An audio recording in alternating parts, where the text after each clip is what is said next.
Bien, hermanos, hoy vamos a tener la oportunidad de estudiar el Salmo 84, el cual es un salmo que se titula al músico principal sobre Gitit. Este es un salmo escrito para los hijos de Coré, y los hijos de Coré fueron levitas de la familia de Coat, y para la época de David parece que servían en el aspecto musical de la adoración en el templo. Nada más para recordar que Coré encabezó una rebelión de 250 líderes contra Moisés durante los días del Éxodo en el desierto. Dios juzgó a Coré y sus líderes y todos murieron, pero los hijos de Coré permanecieron. Y quizás estuvieron tan agradecidos por esta misericordia que se hicieron notables en Israel por alabar a Dios. Este Salmo 84 se compone de 12 versículos que vamos a leer. Y dice así la palabra de Dios: Cuán amables son tus moradas, oh Jehová de los ejércitos. Anhela mi alma y aún ardientemente desea los atrios de Jehová. Mi corazón y mi carne cantan al Dios vivo. Aún el gorrión halla casa y la golondrina nido para sí, donde ponga sus polluelos. Cerca de tus altares, oh Jehová de los ejércitos, Rey mío y Dios mío. Bienaventurados los que habitan en tu casa, perpetuamente te alabarán. Atravesando el valle de lágrimas lo cambian en fuente cuando la lluvia llena los estanques. Irán de poder en poder, verán a Dios en Sión. Jehová Dios de los ejércitos, oye mi oración, escucha, oh Dios de Jacob. Mira, oh Dios, escudo nuestro, y pon los ojos en el rostro de tu ungido. Porque mejor es un día en tus atrios, que 1000 fuera de ellos. Escogería antes estar a la puerta de la casa de mi Dios que habitar en las moradas de maldad. Porque sol y escudo es Jehová Dios, gracia y gloria dará Jehová, no quitará el bien a los que andan en integridad. Jehová de los ejércitos, dichoso el hombre que en ti confía. Y vamos a hacer una oración para empezar. Bendito Padre Celestial, cuántas gracias te damos, Señor, por esta oportunidad que nos das de escuchar una porción de tu palabra. Señor, te pido que sea de bendición para quienes nos escuchan, Señor, y que salgamos enriquecidos una vez que podamos entender algo más de lo que nos dices tú a través de la Biblia, Señor. Todo esto te lo pido, Señor, y te lo agradezco de antemano en nombre de nuestro Señor Jesucristo, nuestro bendito Salvador. Amén. Bien, hermanos, tenemos que este salmo de 12 versículos se divide en 3 partes y cada parte se compone de 4 versículos cada uno, y vamos a ver si usted se puede identificar con las características que menciona este salmo sobre los creyentes. Vamos a ver que en los versículos 1 al 4 podemos identificar al creyente que se goza de estar en la casa de Dios. En los versículos 5 al 8 veremos al creyente que sabe que su fuerza viene de Dios. Y en los versículos 9 al 12 vemos al creyente que disfruta servir en la casa de Dios. Recordemos los versículos 1 al 4 que dicen: Cuán amables son tus moradas, oh Jehová de los ejércitos. Anhela mi alma y aún ardientemente desea los atrios de Jehová. Mi corazón y mi carne cantan al Dios vivo. Aún el gorrión halla casa y la golondrina nido para sí, donde ponga sus polluelos. Cerca de tus altares, oh Jehová de los ejércitos, Rey mío y Dios mío. Bienaventurados los que habitan en tu casa, perpetuamente te alabarán. Entonces, en los versículos 1 al 4 vemos al creyente que se goza al estar en la casa de Dios. Y aquí podemos leer referencias al templo o a la casa de Dios que se mencionan como atrios, pero también en la Biblia se mencionan como moradas o altares o casa. Y el salmista, que es el rey David, pero que se lo dirige a los coreitas, que en este caso los coreitas fungían como porteros del templo, describen el anhelo que tienen por estar allí y lo hace ver mediante una petición sentida a Dios que incluso surge de su alma, de lo más profundo de su ser. Pero también vemos cómo se maravilla de que incluso las aves como los gorriones y las golondrinas encuentran un lugar en la presencia de Dios. De hecho, revela cierta admiración por la felicidad de los pajaritos que hacían sus nidos en los edificios que estaban junto a los altares de nuestro Padre Celestial. Estos pajaritos, mediante el instinto e instrucción de la naturaleza, se construían, o de hecho se construyen habitaciones como otros pájaros lo hacen en los árboles, nada más que ellos los hacían ahí en el templo. Y lo hacían tanto para reposo como para criar a sus polluelos. Incluso pareciera que el salmista quisiera vivir más bien hasta en un nido de pájaro, cerca de los altares de Dios, que en un palacio lejos de ellos. Y también nos hace ver que no le interesa tanto ser un viajero que pase por ahí de visita, sino que quisiera, como las aves, morar ahí. Y tal como menciona la figura de los polluelos, también nos revela el deseo de que sus hijos estén desde pequeños en ese lugar, en la casa de Dios, dentro de sus muros. Vemos que el autor le canta al Dios vivo, lo que sugiere la profunda espiritualidad del escritor, ya que no buscaba cumplir con rituales, sino que quería realmente buscar la presencia de Dios. Por cierto, el mismo Dios al que hace referencia el rey David en el Salmo 42:2, por citar nada más un ejemplo, cuando dice que su alma tiene sed del Dios vivo. El mismo Dios que mencionan Pablo y Bernabé en Hechos 14, capítulo 14, versículo 15, o el escritor de Hebreos, cuando advierte de las consecuencias para aquellos que vayan a caer en manos del Dios vivo. Pero también el salmista, en esta porción que estamos leyendo, se refiere a Jehová de los ejércitos, el cual es un título que describe a Dios como un comandante militar y que tiene a su cargo o bajo sí un ejército enorme de soldados, listos para ejecutar las órdenes de su superior, su comandante supremo, Dios mismo. Y ese Jehová de los ejércitos es el mismo que refiere nuestro Señor Jesucristo en Mateo 26:53, cuando lo iban a apresar y le dice al apóstol Pedro que había herido a un siervo. Seguramente ustedes se acuerdan de ese episodio, cuando el apóstol Pedro le rebana una oreja a uno de los que querían apresar a nuestro Señor Jesucristo. Pero él le dice que mejor guarde su espada, porque si él quisiera, si nuestro Señor Jesucristo hubiera querido, podría orar a su Padre y él le daría más de 12 legiones de ángeles, quienes forman precisamente los ejércitos de Dios. Entonces el salmista quiere estar con Jehová de los ejércitos. ¿Por qué? Porque con él se siente seguro. Pero además también hace referencia en esta porción, hace referencia a Dios como rey. El mismo rey que menciona David en el Salmo 93, que habla sobre la majestad de Jehová y en donde se glorifica el reino eterno y universal de Dios, y que no hay nadie más poderoso que Él. Entonces, ¿cómo no va a querer estar a su lado todo el tiempo el autor? Desde luego, el escritor también bendice a quienes habitaban ahí, quienes reflejan un gozo por estar en ese lugar. Y de ellos dice que lo alabarán durante todo el tiempo. Probablemente se refiere a que le cantarán, considerando que los coreitas, es decir, los descendientes de Coré que habitaban en el templo, haciendo una función, en este caso de porteros, o incluso se encargaban de la música, precisamente lo iban a alabar. Y reconoce la felicidad tanto de los ministros como de las personas que tienen libertad para asistir a los altares o a los aposentos de Dios.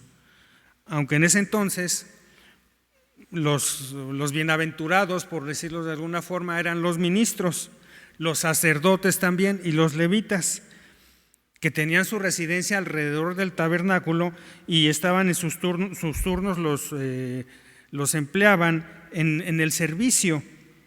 Son los que habitan en la casa de Dios y cuya ocupación está allí. Entonces el compositor de este salmo sabe que los siervos del Señor están entregados a un servicio constante y que les demanda todo su tiempo, incluso gran parte de su vida. En el libro de Números 8, como referencia, también podemos ver que los levitas empezaban a ejercer su ministerio a los 25 años y se retiraban a los 50. Igualmente, el escritor de este salmo veía la bendición que significaba para estos hombres servir a Dios en todo el tiempo. Tanto que hasta a él le parecía que lo alababan continuamente, incluso llegando a pensar que si hubiera un cielo en esta tierra, eso significaría alabarlo sin cesar. Esa imagen pudiera recordarnos lo que dice Apocalipsis 19:6, que dice: y oí como la voz de una gran multitud, como el estruendo de muchas aguas y como la voz de grandes truenos que decía: aleluya, porque el Señor nuestro Dios Todopoderoso reina. De todo esto podemos concluir que el salmista realmente quería disfrutar de la presencia de Dios. Sin embargo, en los tiempos que estamos viviendo, la Iglesia de Cristo tiene otra organización diferente a la que tenía el pueblo de Israel en ese entonces y que trabajaban de una forma distinta en el templo. En esos tiempos que narra la Biblia se ejercía un sacerdocio a cargo de la tribu de los levitas, según se nos narra en Deuteronomio 18. Pero ahora el apóstol Pablo nos instruye acerca de la organización de la iglesia, encabezada por los obispos, como dice Primera de Timoteo capítulo 3, o bien pastores y maestros, apoyados por los diáconos. No aparece la figura formal del sacerdocio como en el Antiguo Testamento. Sin embargo, lo que sí podemos buscar para nuestras vidas es desear estar más tiempo en la iglesia, en compañía de nuestros hermanos en Cristo, sintiendo ese mismo gozo que sentía el salmista, agradándonos del lugar en el que a Dios le ha complacido que esté nuestra iglesia. Y es que igualmente debemos entender que estamos bajo la protección del mismo Jehová de los ejércitos con el que se sentía seguro el salmista, con el Rey de la creación y del universo. ¿Cómo no habríamos de sentir gozo? Así como el corallita reconocía a aquellos que perpetuamente alababan al Señor, bien podríamos buscar parecernos a ellos, sintiendo ese mismo gozo al alabarle a través de nuestros cantos y nuestras oraciones.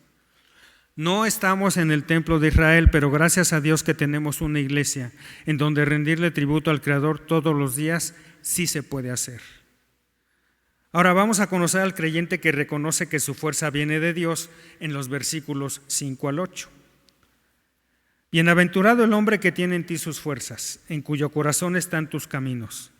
Atravesando el valle de lágrimas lo cambian en fuente, cuando la lluvia llena los estanques. Irán de poder en poder, verán a Dios en Sión. Jehová Dios de los ejércitos, oye mi oración, escucha, oh Dios de Jacob. Cuando en la Biblia aparece o leemos la palabra bienaventurado, se relaciona con alguien que es dichoso y es más que una emoción superficial. Nuestro Señor Jesucristo usa esa palabra cuando habla de diversas bienaventuranzas en el Evangelio de Mateo capítulo 5 en su famoso Sermón del Monte, y hace referencia a un bienestar concedido por Dios, pero solo para los creyentes. Y es que tiene que ver más bien con el camino que podemos seguir precisamente los creyentes para alcanzar las bendiciones celestiales. Al contrario del camino que sigue el mundo en la búsqueda de lo que ellos consideran la felicidad, que se fundamenta principalmente en riquezas materiales, abundancia, lujos y cosas semejantes. El salmista entonces nos hace ver que son bienaventurados aquellos que saben que sus fuerzas vienen de Dios, y no solo eso, sino que también sus caminos están en el corazón del creyente. Son quienes tienen puestas sus esperanzas, su felicidad y su fe en Dios, y se regocijan en todos los caminos que conducen a Él, de tal manera que sus virtudes se fortalecen y mantienen su comunión con nuestro Padre de una forma constante. Entonces, estos creyentes andan en esos caminos y ahí están sus corazones, y ninguna preocupación o interés se interpone entre ellos y Dios. Y es que aquellos que ponen su mirada en Cristo deben tener sus corazones en los caminos que conducen a Él. Siempre tenerlo en cuenta, dirigir su mirada a Él, mantenerse siempre en la ruta, buscando no desviarse ni a derecha ni a izquierda, y teniendo como guía a la palabra de Dios. Luego en el versículo 6, el salmista se refiere a un valle de lágrimas, que según varios comentaristas tiene que ver con lo que se conoce como valle de Baca en hebreo, y que también significa llanto. Lo que nos hace ver que aquellos cuya fuerza está en Dios saben que pueden disfrutar de su provisión incluso en la más profunda tristeza, en la más profunda aflicción, y que la lluvia temprana los envuelve en el cuidado de Dios. Al parecer, el autor está refiriéndose a un viaje a través de un lugar difícil que se hace transitable solo por la provisión de Dios, con manantiales de agua y lluvia temprana. En el difícil viaje, estos peregrinos caminan de fortaleza en fortaleza o de poder en poder. Pasan de un lugar de fortaleza, de ahí empiezan, y a pesar de los desafíos o lo que encuentran en el camino, avanzan y siguen caminando hasta otros lugares de fortaleza, porque Dios es su baluarte. Se ponen en marcha con el deseo o con la idea de que saben que pueden contar con la presencia de Dios en su templo, tal como lo leímos en los primeros 4 versículos, y viajan confiando en el Señor para presentarse ante Dios en Sión. Sión es un lugar que se convierte en un sitio de esperanza para Israel, como se lee en Zacarías 9:9, cuando dice: alégrate mucho, oh hija de Sión, da voces de júbilo, hija de Jerusalén. He aquí tu rey vendrá a ti, justo y salvador, humilde y cabalgando sobre un asno, sobre un pollino, hijo de asna. Pero Sión también se refiere a la ciudad de Dios, que narra la Biblia en el Salmo 48:8. Y muy posiblemente tiene que ver con los viajes que tenían que hacer los varones del pueblo de Israel o del pueblo de Dios, según Deuteronomio 16:16, que dice: 3 veces cada año aparecerá todo varón tuyo delante de Jehová tu Dios, en el lugar que Él escogiere, en la fiesta solemne de los panes sin levadura, y en la fiesta solemne de las semanas, y en la fiesta solemne de los tabernáculos, y ninguno se presentará delante de Jehová con las manos vacías. Entonces, estos 3 viajes a Jerusalén fomentaba la idea o la esperanza de que Dios cumpliría en el futuro a través del Mesías lo que había hecho en el pasado a través de personas como Moisés y como el mismo David. La esperanza era que el futuro rey de la línea de David provocaría un nuevo éxodo, un retorno del exilio, una restauración del templo a la gloria y una propagación del reino de Dios desde Jerusalén hasta los últimos rincones de la tierra. Entonces este salmo atestigua el nexo o la relación entre la peregrinación a Sión en las fiestas que mencionábamos hace rato, el disfrute de la presencia de Dios en el templo, la esperanza del futuro rey del linaje de David y el cumplimiento de todas las promesas del Creador. El salmista también en esta porción vuelve a hacer referencia a Jehová o al Dios de los ejércitos, que ya había citado versículos antes. Pero ahora también dice o habla sobre el Dios de Jacob, uno de los patriarcas a quien Dios le prometió darle la tierra en la que estaba acostado. y cuya descendencia sería como el polvo de la tierra, y todas las familias serían benditas en él y en su simiente. Entonces el autor le pide al Dios de los ejércitos, que también es el Dios de Jacob, que lo escuche, porque sabe que necesita de nuestro Padre para seguir adelante, para cruzar este valle de lágrimas y para cumplir con el mandato de atender los 3 viajes a Jerusalén. Por cierto, el autor hace referencia a uno de los 3 patriarcas con los que Dios había acordado un pacto. Con Abraham, a quien le prometió que de él saldrían varias naciones; con Isaac, a quien le dijo que multiplicaría su descendencia como las estrellas del cielo; y a Jacob, a quien le cambió por nombre a Israel, y de su descendencia resultaría el pueblo elegido. Entonces recordemos que en esa época era precisamente una época en la que el pueblo de Israel viajaba desde donde fuera para cumplir con la cita en Jerusalén y asistir a las 3 festividades que mencionamos. Eran como peregrinos que salían de su lugar de origen y que en el camino iban juntándose con otros viajeros que tenían el mismo propósito que refiere el Salmo 122:1. Yo me alegré con los que me decían: a la casa de Jehová iremos. Hermanos, recordemos lo que nos dice la Biblia en Isaías 40:29, en donde leemos que Dios multiplica las fuerzas al que no tiene ninguna. ¿Usted ha sentido o ha desfallecido en algún momento cuando es puesto a prueba? ¿O cuando tiene que cumplir con algún deber con Dios, aquí en la iglesia o fuera de ella? ¿Quién les daba fuerza a los viajeros para alcanzar la meta de llegar a Jerusalén y asistir a las 3 festividades? Dios. El mismo Dios que le puede dar fuerzas a usted si reconoce que solo Él puede darle ese impulso que le hace falta, y se lo puede pedir en oración.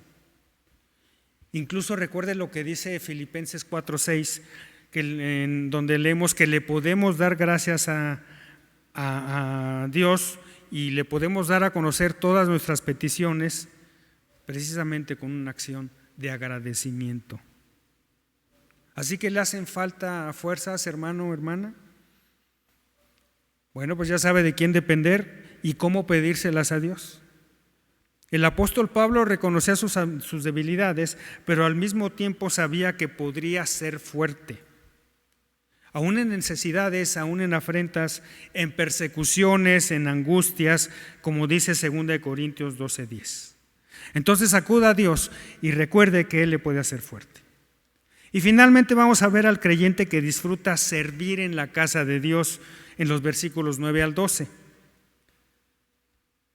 Dice así: mira, oh Dios, escudo nuestro, y pon los ojos en el rostro de tu ungido, porque mejor es un día en tus atrios que 1000 fuera de ellos. Escogería antes estar a la puerta de la casa de mi Dios que habitar en las moradas de maldad. Porque sol y escudo es Jehová Dios, gracia y gloria dará Jehová. No quitaré el bien a los que andan en integridad. Jehová de los ejércitos, dichoso el hombre que en ti confía.